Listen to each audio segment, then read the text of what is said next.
नमस्कार, मैं अनिल आयतान। इस वीडियो में आप एंट्रेंस टेस्ट बुनियाद लेवल 1 2021 के कोड सी प्रश्नों का हल ट्रिक की सहायता से सीखेंगे।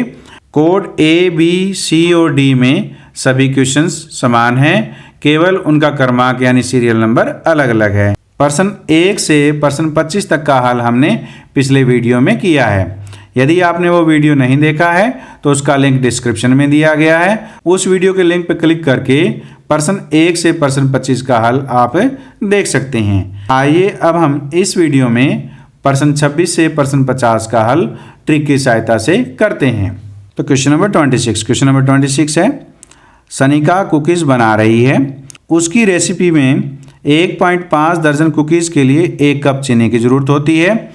सनिका 6 दर्जन कुकीज़ बनाना चाहती है, उसे कितने कप चीनी की आवश्यकता होगी। जब हमारे पास 1.5 दर्जन के लिए 1 कप चाहिए तो 1.5 को जब हम 4 से गुना करेंगे तो हमारे पास कितना आ जाएगा, 6 दर्जन आ जाएगा। तो इसका अर्थ ये हुआ कि 6 दर्जन के लिए हमारे पास 1 गुना 4 कर दें, यानी 4 कप चीनी की आवश्यकता होगी। इस प्रकार ऑप्शन सी में 4 कप्स दिया गया है, तो इस प्रकार ऑप्शन सी बिल्कुल सही है। आइए अब हम क्वेश्चन नंबर 27 को सॉल्व करते हैं। तो क्वेश्चन नंबर 27 में है, एक पुरानी कार डीलर को कार बेचने की ज़रूरत है। उसने पहले दिन इसकी कीमत 4500 रुपये रखी थी। दूसरे दिन उसने कीमत में 5% की कमी की। इस कमी के बाद कार की कीमत क्या थी। तो देखिए हमारे पास पहले दिन कितनी कीमत है, 4500 रुपये है। इसमें 5% की कमी कर दी तो 5/100 हो गया। तो कमी कितनी होगी वो देखिए, 45 को 5 से गुणा करेंगे हमारे पास 225 आ गया। इस प्रकार उसने कीमत में 225 रुपये की कमी की। तो 225 रुपये कमी करने के बाद जो नई कीमत आएगी वो हमारे पास कितनी आएगी, 4500 रुपये में 225 रुपये घटा दीजिए तो वो हमारे पास कितना आ गया, 4275 रुपये। तो इस प्रकार 5% कमी के बाद जो कीमत होगी 4275 रुपये होगी। यह मान ऑप्शन बी में है। इस प्रकार ऑप्शन बी बिल्कुल सही है। क्वेश्चन नंबर 28 है, एक निश्चित राशि साधारण ब्याज पर 5 वर्षों में 5200 रुपये और 7 वर्षों में 5680 रुपये हो जाती है। प्रति वर्ष ब्याज दर है। अब हमें प्रति वर्ष ब्याज दर ज्ञात करनी है। इस क्वेश्चन को हम इस प्रकार हल करेंगे। तो 5 वर्षों का जो मिश्र धन है वो 5200 रुपये दिया गया है और 7 वर्षों का जो मिश्र धन है वो 5680 रुपये दिया गया है। तो 2 वर्ष का ब्याज कितना हो जाएगा, देखिए तो 2 वर्षों का साधारण ब्याज कितना होगा, 7 वर्षों के मिश्र धन में से 5 वर्षों के मिश्र धन को घटा दीजिए। 5680 में से हम 5200 रुपये को घटा देंगे तो हमारे पास कितना आएगा, 480। तो ये हमारे पास 2 वर्षों का साधारण ब्याज आ गया। अब हमें 5 वर्षों का साधारण ब्याज ज्ञात करना है। तो 5 वर्षों का साधारण ब्याज इस प्रकार ज्ञात करेंगे, 480 गुणा में हमारे पास 5/2 कर देंगे, यानी 2 वर्षों का साधारण ब्याज दिया गया है। तो इसको हम इस प्रकार हल करेंगे। तो 480 को 2 से काटेंगे तो ये 240 पे कट गया। तो 240 की 5 से गुणा करेंगे तो हमारे पास 1200 रुपये आ गया। तो इस प्रकार 5 वर्षों का साधारण ब्याज हमारे पास 1200 रुपये है। तो हमारे पास 5 वर्षों का मूलधन कितना हो जाएगा, 5 वर्षों का मूलधन। तो हमारे पास 5 वर्षों का मिश्र धन कितना है, 5200 रुपये है और ब्याज हमारे पास 1200 रुपये है। तो मूलधन हमारे पास कितना आ गया, 4000 रुपये आ गया। अब हमारे पास मूलधन है, 5 वर्षों का मूलधन और साधारण ब्याज मालूम है तो हम दर ज्ञात कर सकते हैं। तो दर बराबर होता है 100 गुणा में साधारण ब्याज। साधारण ब्याज कितना है, 1200 रुपये बटे में हमारे पास मूलधन गुणा में समय होता है। अब हम इसको हल करते हैं। 2 0 से 2 0 कट गई, 1 0 से ये कट गया, 4 से काटेंगे 4 3 12 यानी ये 30 पर कट गया और 30 को 5 से काटेंगे 6 पे कट गया। इस प्रकार हमारे पास साधारण ब्याज दर कितनी आई है, 6% आई है। यह जो मान है ऑप्शन डी में दिया गया है। इस प्रकार ऑप्शन डी बिल्कुल सही है। क्वेश्चन नंबर 29 में x - 1/x बराबर हमारे पास 4 दिया गया है। हमें x + 1/x का मान ज्ञात करना है। तो ये दोनों तरफ हम वर्ग कर देते हैं। तो x - x का होल स्क्वायर बराबर हमारे पास कितना हो जाएगा 4 का स्क्वायर हो जाएगा। तो इसको सॉल्व करते हैं तो ये x square plus 1/x² minus 2 into x into 1/x हो गया इज इक्वल टू कितना है 16। तो x से x कट गया तो ये हमारे पास x² plus 1/x² is equal to कितना आएगा 16, 2 उधर चला जाएगा तो प्लस का 2 हो गया, यानी ये हमारे पास 18 आ गया। तो अब हमारे पास x² प्लस 1/x² की वैल्यू 18 हमें मिल गई है। तो अब हम x प्लस 1/x की वैल्यू ज्ञात कर सकते हैं। तो इसको हम इस प्रकार हल करेंगे तो x प्लस 1/x का होल स्क्वायर करेंगे तो ये आएगा x² plus 1/x² plus 2 into x into 1/x हो जाएगा। तो ये कट गया तो ये हमारे पास कितना आएगा x² प्लस 1/x² प्लस हमारे पास कितना आ गया 2। तो इसकी वैल्यू हमारे पास कितनी है 18 है। तो 18 प्लस 2 कितना हो गया हमारे पास 20। हमें चाहिए x प्लस 1/x। तो x प्लस 1/x हमारे पास होगा 20 का स्क्वायर रूट, जो हमारे पास कितना आ गया 2 स्क्वायर रूट 5 आ गया। तो यानी क्योंकि 4 इंटू 5 लिखेंगे तो 4 का स्क्वायर रूट 2 होता है तो ये 2 स्क्वायर रूट 5 हो गया। ये जो वैल्यू है वो ऑप्शन बी में दी गई है। इस प्रकार ऑप्शन बी बिल्कुल सही है। Question number 30। क्वेश्चन नंबर 30 में है परिमेय संख्या -18/5 क्रमागत पूर्णांकों के बीच में स्थित है। ये किन दो पूर्णांकों के बीच में वो हमें ज्ञात करनी है। तो 18 को जब हम 5 से भाग देंगे तो -5 दिए 15 हमारे पास बच के 3 तो ये हमारे पास 0.6 आ गया, यानी ये -3.6 है। ये जो है वो -3 और -4 के बीच में है, यानी -3.6 जो है -3 और -4 के बीच में है। यह मान ऑप्शन बी में है। तो इस प्रकार ऑप्शन बी बिल्कुल सही है। Question number 31। क्वेश्चन नंबर 31 में है त्रिभुज ABC। पहले हम त्रिभुज ABC बना लेते हैं। ये हमारे पास एक त्रिभुज है ABC है। यहाँ पर हमारे पास है A, B और C है। तो त्रिभुज ABC के कोण B और C के आंतरिक समद्विभाजक O पर मिलते हैं। तो B कोण का समद्विभाजक और C कोण का समद्विभाजक जो है वो हमारे पास है O पर मिलते हैं। तो देखिए, तो यदि कोण BAC 80 डिग्री है, ये हमारे पास 80 डिग्री कोण है, तो हमें BOC का मान ज्ञात करना है। तो देखिए, कोण B प्लस कोण C का जो मान आएगा वो 180 डिग्री में से हम 80 डिग्री घटा देते हैं तो हमारे पास कितना आ जाएगा 100 डिग्री आ जाएगा, यानी इन दोनों कोणों का जो मान है वो 100 डिग्री हो गया। अब हमें कोण, इसको हम 1 मान लेते हैं, ये हम 2 मान लेते हैं।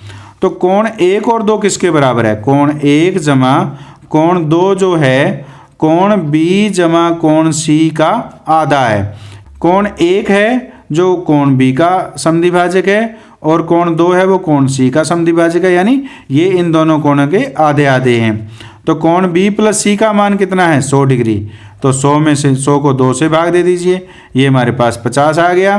तो अब हमारे पास इस कोण का मान कितना होगा, तो 180 डिग्री में से 50 घटा दीजिए, क्योंकि त्रिभुज के तीनों कोणों का योग 180 डिग्री होता है। 180 में से 50 डिग्री घटाएंगे तो मान हमारे पास 130 डिग्री आ जाएगा।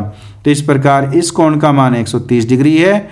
यह मान ऑप्शन डी में दिया गया है। इस प्रकार ऑप्शन डी बिल्कुल सही है। Question number 32। क्वेश्चन नंबर 32 है यदि दो समांतर रेखाओं को प्रतिच्छेद करने वाली एक तिर्यक रेखा के एक ही तरफ के दो आंतरिक कोण 2:3 के अनुपात में है, तो दो कोणों में से छोटा कोण है, यानी हमें छोटा कोण ज्ञात करना है।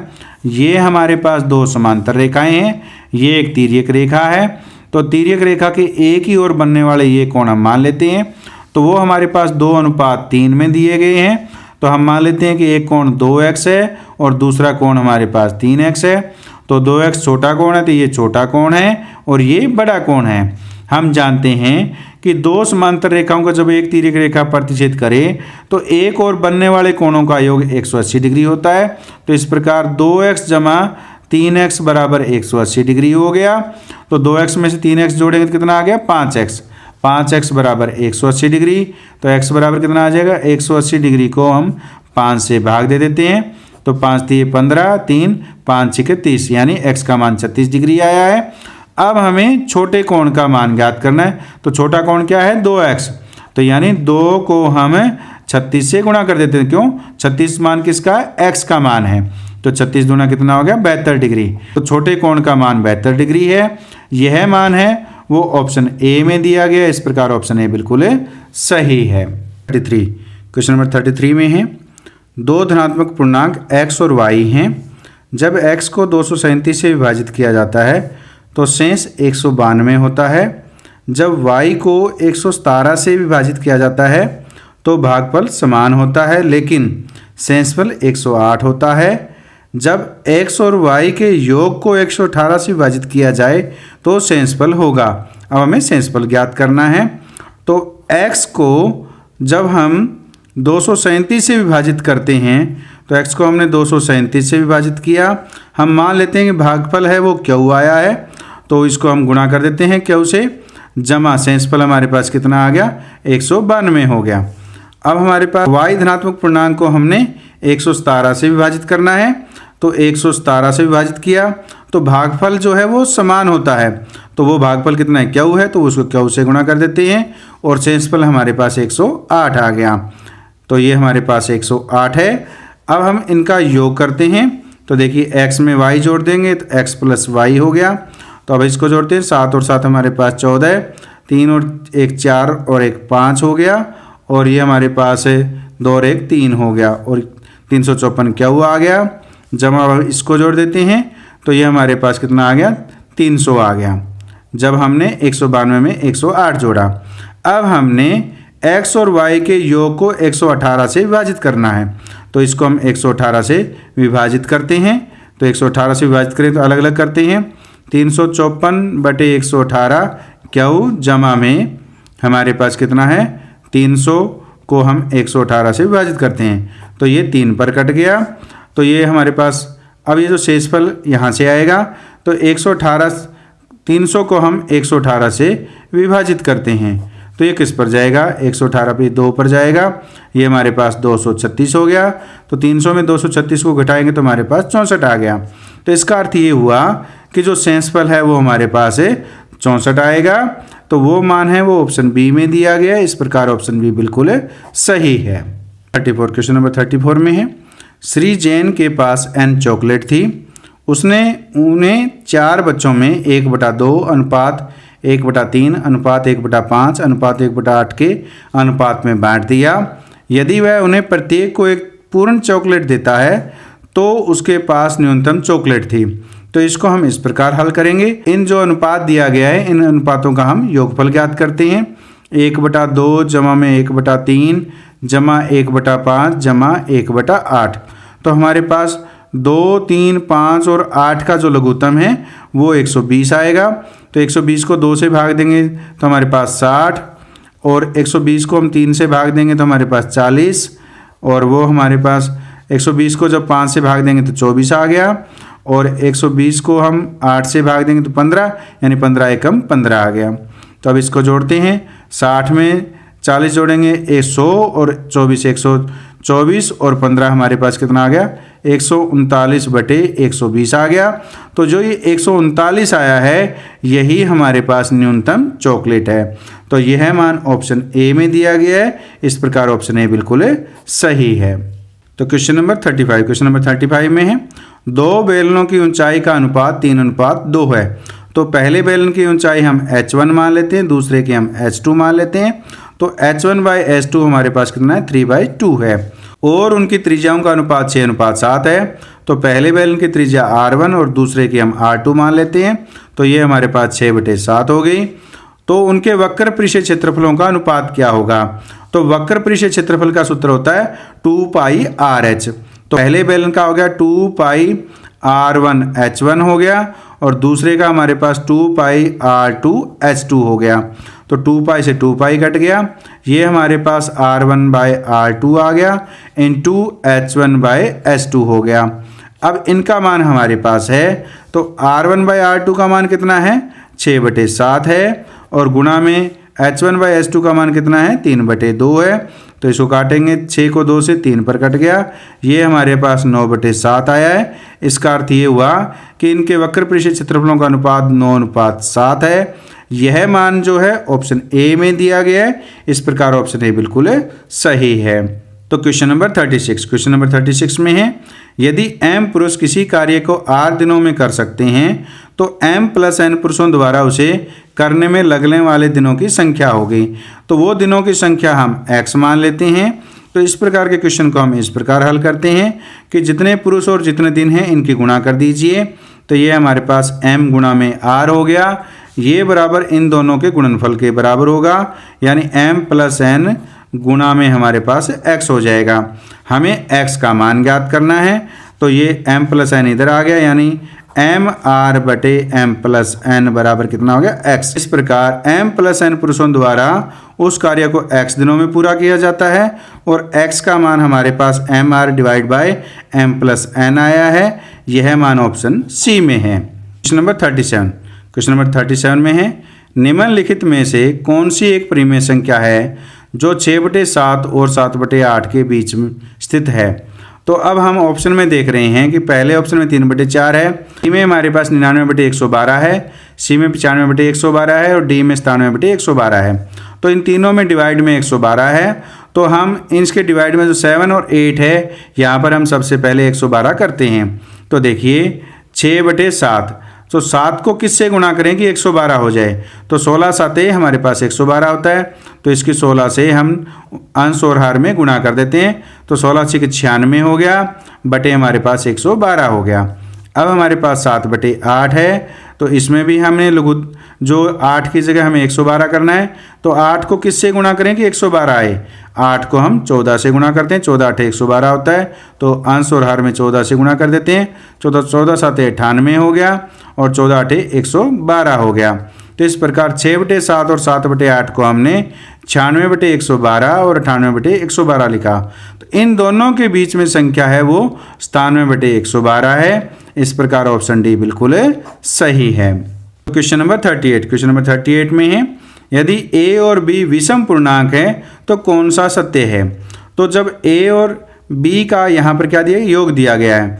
a और b यानी जो दो विषम संख्याओं का जब हम योग करते हैं तो वो हमेशा सम संख्या आती है, यानी इवन आता है। इस प्रकार a + b इज इवन, यानी ऑप्शन ए बिल्कुल सही है। यानी इन दोनों संख्याओं का जब ऐड करेंगे तो हमारे पास इवन नंबर आएगा।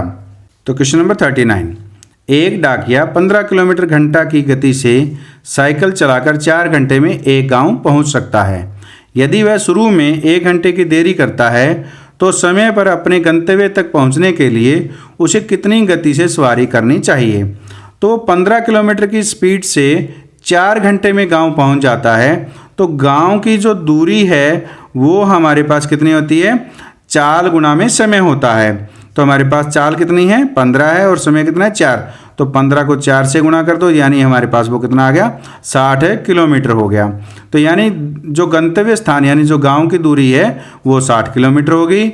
अब उसने शुरू में 1 घंटे की देरी की और उसे समय पर गंतव्य पर पहुंचना है, तो पहले वो 4 घंटे में पहुंचता था, तो 4 में से 1 घटा दीजिए, तो अब समय उसके पास कितना रहेगा, 3 घंटे।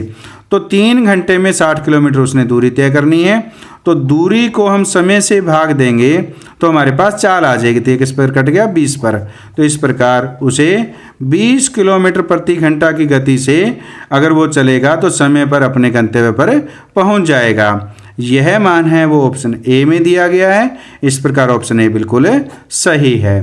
क्वेश्चन नंबर 40 में है, जब रेयान अपने पहले सेट के लिए भार उठाता है तो वह अपने द्वारा उठाए जा सकने वाले अधिकतम वजन के आधे से भी कम 15 पाउंड उठाता है। यह नीचे दिए गए समीकरण द्वारा दर्शाया गया है, जहां m रेयान द्वारा उठाए जा सकने वाले अधिकतम वजन का प्रतिनिधित्व करता है और f उसके पहले सेट के वजन का प्रतिनिधित्व करता है। तो f बराबर हमारे पास दिया गया है 1/2 m-15 दिया गया है। यदि रेयान के पहले सेट का वजन 135 पाउंड है तो वह अधिकतम कितना वजन उठा सकता है। तो हमारे पास यहाँ पर f का जो मान है वो 135 पाउंड दिया गया, तो f की जगह हम 135 रख देते हैं, बराबर 1/2 m-15 हो गया। तो 1/2 m बराबर 135 15 को इधर जाएंगे तो ये प्लस में हो जाएगा, ये हमारे पास 150 हो गया। हमें m का मान ज्ञात करना है, तो m ये 2 उधर चला जाएगा, तो 150 की 2 से गुणा करेंगे तो ये हमारे पास 300 आ गया। तो इस प्रकार अधिकतम वजन जो है वो 300 पाउंड उठा सकता है। यह मान है वो ऑप्शन डी में दिया गया है। इस प्रकार ऑप्शन डी बिल्कुल सही है। क्वेश्चन नंबर 41, क्वेश्चन नंबर 41 में है, एक विमान 27,000 फीट की ऊंचाई पर उड़ रहा है। विमान का पायलट तूफान से बचने की कोशिश कर रहा है और 3500 फुट चढ़कर विमान की ऊंचाई बढ़ा रहा है।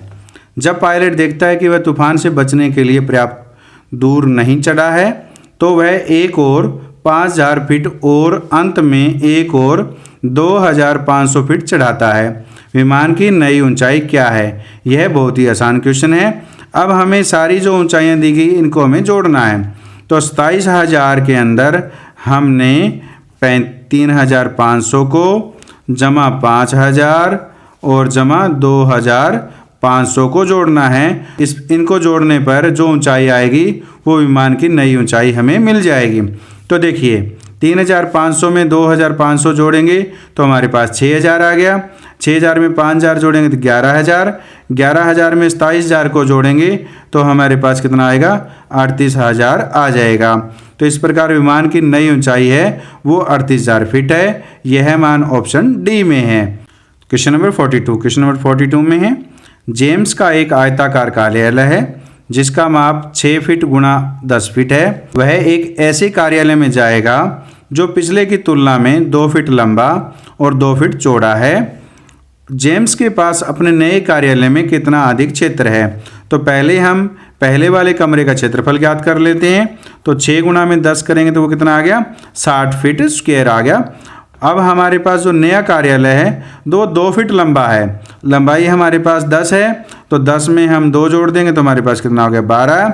और चौड़ा हमारे पास 2 फीट चौड़ा है, तो 6 में हम 2 जोड़ देंगे तो 8 आ गया। तो 12 8 कितना हो गया? 96। नए कार्यालय का जो क्षेत्रफल है वो 96 फीट स्क्वायर है। तो अब हमारे पास इसका जो अंतर कितना है? 96 में से 60 घटा देंगे तो हमारे पास कितना आएगा? 36।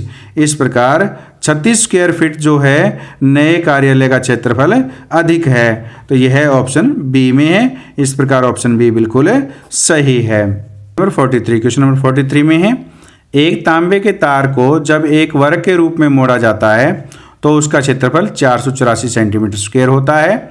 यदि उसी तार को वृत्त के रूप में मोड़ा जाता है तो वृत्त की त्रिज्या होगी। अब हमें वृत्त की त्रिज्या ज्ञात करनी है। तो हम मान लेते हैं कि जो एक तार को जब हम वर्ग के रूप में मोड़ा जाता है तो उसकी वर्ग की जो भुजा है वो हम x सेंटीमीटर मान लेते हैं। यानी वर्ग की भुजा हमने मान ली x सेंटीमीटर। उसका क्षेत्रफल कितना दे रखा है? 484 दे रखा है। तो क्षेत्रफल क्या होता है? भुजा का वर्ग, यानी x स्क्वायर बराबर हमारे पास है 484 है। तो x का मान कितना आ गया? वर्गमूल 484। ये कितना होता है? 22 होता है। इस प्रकार हमारे पास जो वर्ग है उसकी भुजा है वो 22 सेंटीमीटर है। अब यदि उसी तार को वृत्त के रूप में मोड़ा जाता है तो वृत्त की परिधि और वर्ग का परिमाप बराबर होगा। तो अब हम वर्ग का परिमाप निकाल लेते हैं। तो वर्ग का परिमाप क्या होता है? 4 गुणा में भुजा। तो 4 को हम 22 से गुणा कर देते हैं तो वो हमारे पास कितना आ गया? 88 सेंटीमीटर आ गया। तो इस प्रकार वर्ग का जो परिमाप है वो 88 सेंटीमीटर है। इस प्रकार वर्ग का परिमाप 88 सेंटीमीटर है। तो उसी तार को मोड़कर एक वृत्त बनाया गया है। तो जो वृत्त की परिधि होगी वो वर्ग के परिमाप के बराबर होगी। तो वृत्त की परिधि वो बराबर होगी हमारे पास वर्ग के परिमाप के। अब वृत्त की परिधि जो है वो वर्ग के परिमाप के बराबर होगी। तो वृत्त की परिधि का सूत्र होता है 2πr। तो बराबर कितना हो गया? 88 हो गया। r हमने वृत्त की त्रिज्या मानी है तो r बराबर कितना हो गया? 88/2 पाई हो गया। पाई का हम मान रख देते हैं 2 गुणा में 22 और 7 ऊपर चला जाएगा। तो 22 चौके 88 होता है, 2 दूनी 4 होता है, तो ये कितना आ गया? 14 सेंटीमीटर। तो इस प्रकार वृत्त की जो त्रिज्या है वो 14 सेंटीमीटर है। यह मान ऑप्शन बी में दिया गया है। तो इस प्रकार ऑप्शन बी बिल्कुल सही है। क्वेश्चन नंबर 44, क्वेश्चन नंबर 44 में है a/b बराबर हमारे पास 2:3 है। तो a/b बराबर है 2:3 और हमारे पास b/c बराबर है 4:5 है और C अनुपात D बराबर है हमारे पास 6:7 है। अब हमें A अनुपात B अनुपात C अनुपात D ज्ञात करना। इसको हम इस प्रकार हल करेंगे। तो देखिए अब हमारे पास यहाँ पर 6 है और यहाँ पर 4 है, इनको हमें 1 1 बनाना है। तो देखिए 6 को 1 बनाने के लिए 6 को 6 से डिवाइड कर दो और 7 को 6 से डिवाइड कर दो। तो 6 को हमने 6 से डिवाइड किया तो कितना आ गया हमारे पास 1 आ गया और ये हमारे पास कितना आ गया 7/6 आ गया। अब यहाँ पर हमने 4 को 1 बनाना है। तो 4 को 1 बनाने के लिए हम 4 को 4 से डिवाइड कर देते हैं और 5 को भी 4 से डिवाइड कर देते हैं। तो ये हमारे पास 1:5/4 आ गया। B अनुपात C बराबर 1:5/4 है और C अनुपात D बराबर 1:7/6 है। तो C की जगह जो अनुपात 1 है वहाँ 5:4 होना चाहिए। तो 1 को हम 5/4 से गुणा करेंगे तो 5/4 आ गया और 7/6 को भी हम 5/4 से गुणा कर देते हैं। तो ये आ गया हमारे पास 5/4 अनुपात 35/24 आ गया। अब देखिए अब हमारे पास यहाँ पर A अनुपात B बराबर 2:3 है। तो ये जो B की जगह 3 है, यहाँ पर B की जगह अनुपात कितना 1 है, यहाँ पर 3 होना चाहिए। तो अब इसको 3 से गुणा कर दीजिए। 3 को 1 से गुणा करेंगे 3 आ गया और 5/4 को हम 3 से गुणा कर देते हैं। तो ये आ गया 3 अनुपात 15/4 आ गया है। अब यहाँ पर C का अनुपात 15/4 है, यहाँ पर C का 5/4 है तो ये भी 15/4 होना चाहिए। तो इसको भी हम 3 से गुणा कर देते हैं। तो 5 गुणा में 3/4 अनुपात 35/4 गुणा में 3 कर देते हैं।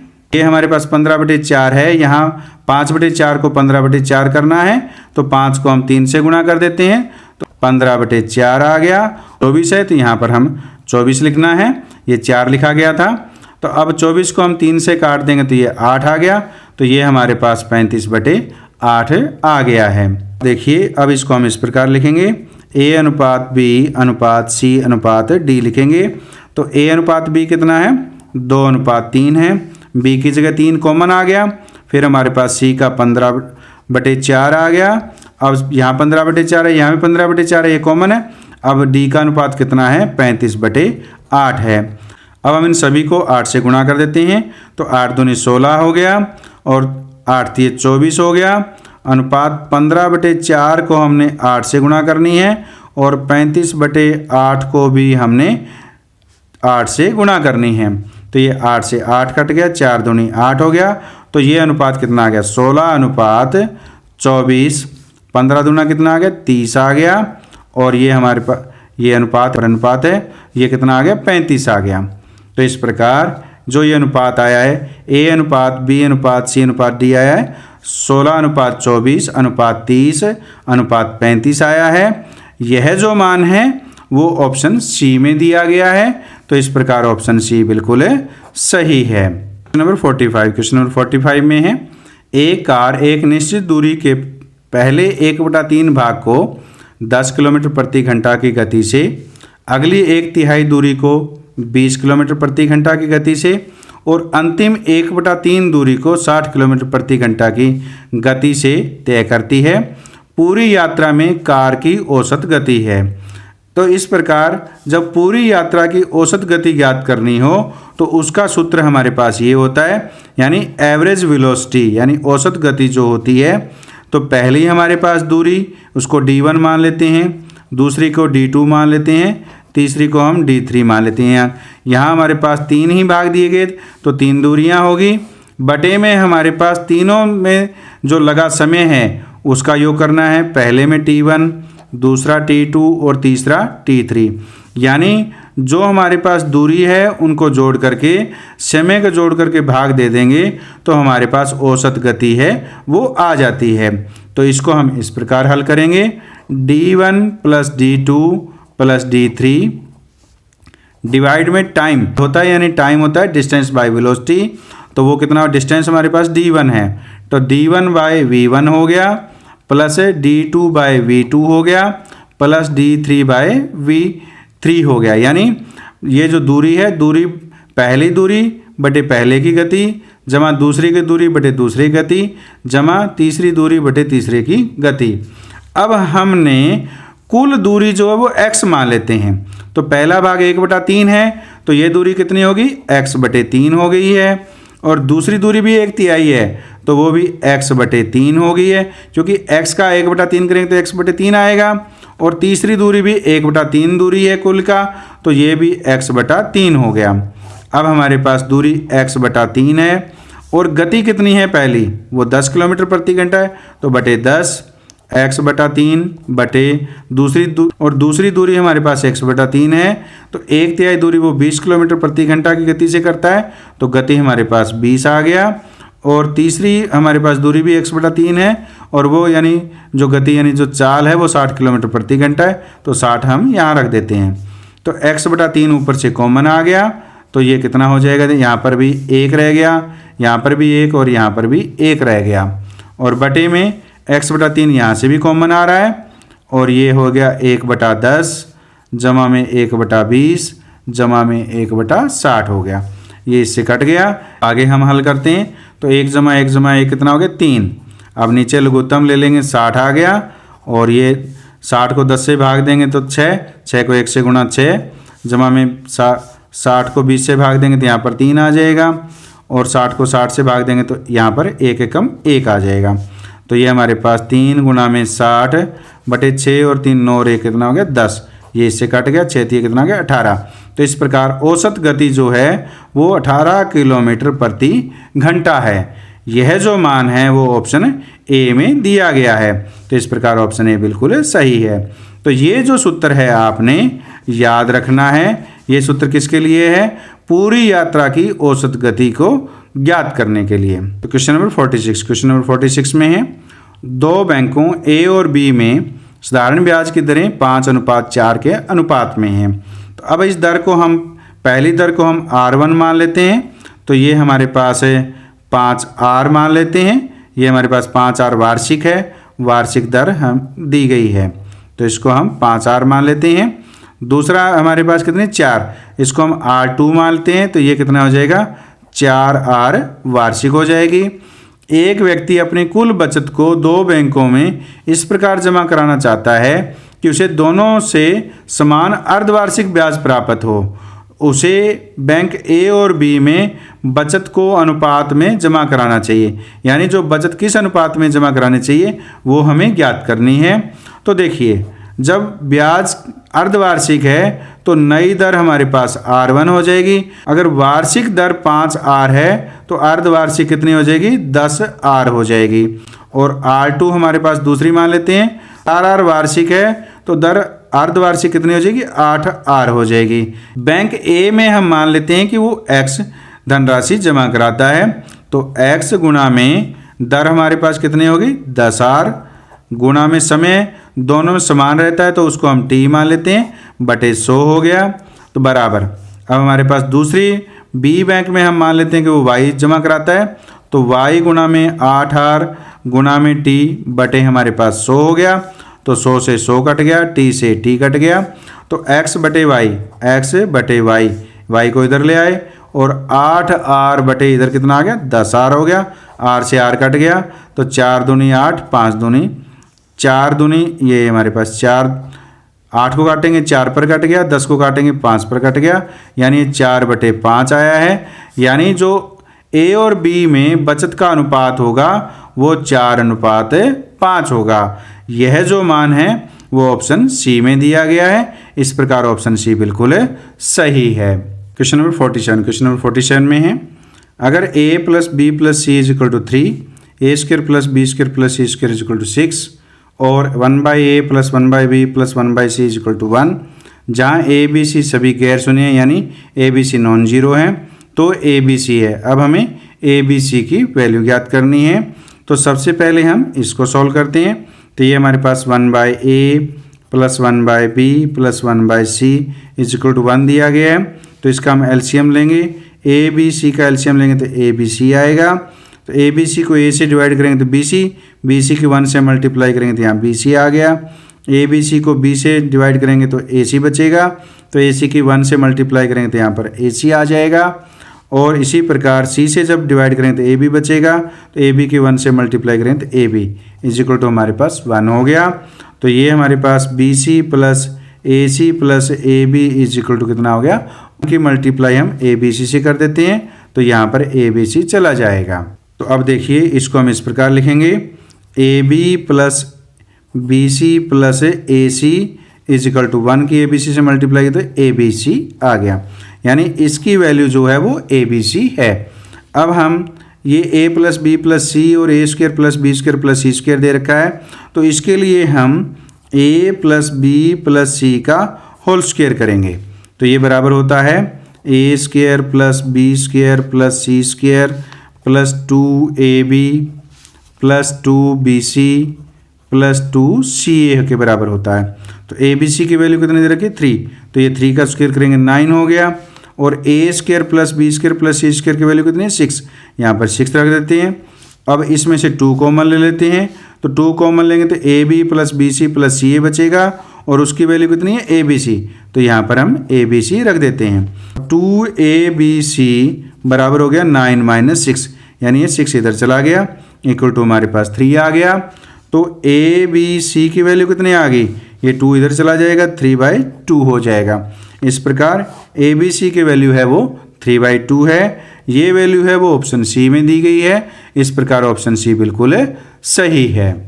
क्वेश्चन नंबर 48, क्वेश्चन नंबर 48 में है 20 वस्तुओं का क्रय मूल्य x वस्तुओं के विक्रय मूल्य के समान है, यदि लाभ 25% है तो x का मान है। अब हमें x का मान ज्ञात करना है। इस प्रकार का क्वेश्चन पहले भी एक दिया गया था, उसी प्रकार हम इस क्वेश्चन को हल करेंगे। तो हम मान लेते हैं कि माना प्रत्येक वस्तु का क्रय मूल्य, माना प्रत्येक वस्तु का क्रय मूल्य 1 रुपये है।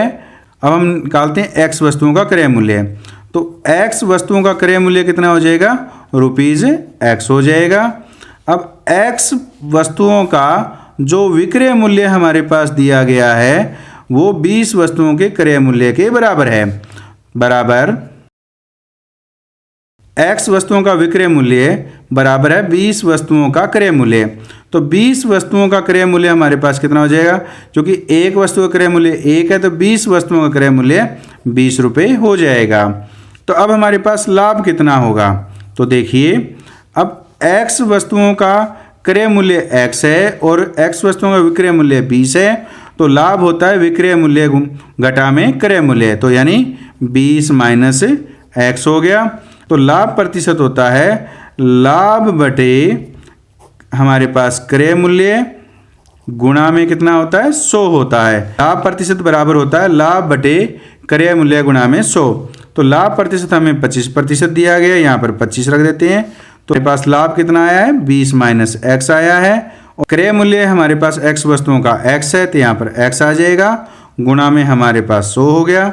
अब इसको इधर ले जाइए, तो 25/100 गुणा में हमारे पास x बराबर 20 माइनस x हो गया, 25 चौके 100 हो गया। तो x बराबर 4 के इससे गुणा कर दो, 4 को 20 से गुणा करेंगे तो 80 माइनस हमारे पास 4x आ गया। तो इस 4x को इधर ले आइए, x प्लस 4x बराबर हमारे पास 80 हो गया। तो ये हमारे पास 5x बराबर 80 हो गया। तो x बराबर कितना हो गया 80/5 हो गया, यानी इसको काटेंगे तो 16 आ गया। तो x का मान है वो कितना आया 16 आया है, और यह मान है वो ऑप्शन सी में दिया गया है। इस प्रकार ऑप्शन सी बिल्कुल सही है। क्वेश्चन नंबर 49, क्वेश्चन नंबर 49 में है त्रिभुज ABC में यदि AD BC को m अनुपात n के अनुपात में विभाजित करता है तो त्रिभुज ABD और त्रिभुज ADC के क्षेत्रफलों का अनुपात ज्ञात कीजिए। तो ये हमारे पास त्रिभुज ABC है, तो यहाँ पर हम इसको A मान लेते हैं, ये B है, और ये हमारे पास क्या है C है, और ये हमारे पास क्या है AD है। AD BC को m अनुपात n में विभाजित करती है। तो हम मान लेते हैं कि BD बराबर कितना हो गया mx हो गया, और DC बराबर हम nx मान लेते हैं। अब A से हम BC के ऊपर लंब गिराते हैं, तो ये जो लंब है इसकी हम ऊंचाई h मान लेते हैं। हमें इनके क्षेत्रफलों का अनुपात ज्ञात करना है त्रिभुज ABD। तो त्रिभुज ए बी डी का जो क्षेत्रफल होगा यानी एरिया ऑफ त्रिभुज A B D, area of त्रिभुज ए डी सी, तो वो किसके बराबर होता है? 1/2 आधार गुणा में ऊंचाई होता है। तो त्रिभुज ए बी डी का आधार बी डी है, उसकी लंबाई कितनी है? mx है, और इसकी ऊंचाई कितनी है? h है, बटे में 1/2 area of A D C. तो ए डी सी का आधार कितना है? डी सी, तो डी सी की लंबाई कितनी है? nx, तो ये nx ले लेते हैं, और ऊंचाई इसकी लंबवत ऊंचाई कितनी है? h है, तो यहाँ पर h हो गया, h से h कट गया, 1/2 से 1/2 कट गया, x से x कट गया, तो कितना आ गया? m/n आ गया। इसका अर्थ ये हुआ कि इन दोनों त्रिभुजों के क्षेत्रफलों का अनुपात m/n आया है। यह ऑप्शन सी में दिया गया है। इस प्रकार ऑप्शन सी बिल्कुल सही है। क्वेश्चन नंबर 50, क्वेश्चन नंबर 50 में है यदि x-3 और x-1/3 दोनों x² + QX + R के गुणनखंड हैं तो R का मान हमें ज्ञात करना है। तो इन दोनों के गुणनफल को हम इसके बराबर रखते हैं। तो x-3 multiply x-1/3 equal to किसके होगा? x² + QX + R के बराबर होगा। अब हम इनकी मल्टीप्लाई, R हमारे पास यहाँ पर क्या है? कांस्टेंट टर्म है, तो कांस्टेंट टर्म किसके बराबर होगी? इन दोनों कांस्टेंट टर्म की मल्टीप्लाई के बराबर होगी। तो वो हमारे पास कितना आएगा? -3 मल्टीप्लाई -1/3 के बराबर क्या आएगा? R आएगा। तो 3 से 3 कट गया, यहाँ पर -1 को -1 से मल्टीप्लाई करेंगे कितना आ गया? 1, तो 1 = R आ गया। इस प्रकार R की वैल्यू है वो 1 आई है। यह मान है वो ऑप्शन ए में दिया गया है। इस प्रकार ऑप्शन ए बिल्कुल सही है। इस प्रकार इस वीडियो में हमने एंट्रेंस टेस्ट बुनियाद लेवल 1 2021 के कोड सी के question number 26 to question number 50 को सॉल्व किया। उम्मीद है ये वीडियो आपको पसंद आया है। पसंद आया तो वीडियो को लाइक कीजिए और दोस्तों के साथ शेयर कीजिए, और ऐसे ही वीडियो प्राप्त करने के लिए चैनल को सब्सक्राइब कीजिए, बेल आइकन को प्रेस कर ऑल को सिलेक्ट कीजिए ताकि नए वीडियो आने पर आपको नोटिफिकेशन प्राप्त हो सके। Thank you.